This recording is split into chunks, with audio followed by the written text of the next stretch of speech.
Pakistan strongly condemned the interception of the global Smooth flotilla and the subsequent unlawful detention of 500 international activists on the Gaza-bound vessels, bringing much-needed humanitarian assistance to the besieged and beleaguered people of Gaza by Israeli forces, deeming it as another flagrant violation of international law and international humanitarian law by Israel. In light of this development, Pakistan Foreign Office closely monitored the situation and took all possible steps to ensure safety of Pakistani nationals aboard the flotilla, including Senator Mushtaq. The Deputy Prime Minister, Foreign Minister held a telephone conversation with former Senator Mushtaq, where he lauded the Senator's courage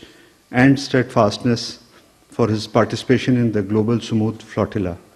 Former Senator Mushtaq was released from Israeli custody on 7th October 2025 and has now returned to Pakistan. Senator Mushtaq thanked the Deputy Prime Minister, Foreign Minister for the efforts made by Pakistan Foreign Office in reaching out to him in Tel Aviv via mission of a friendly European country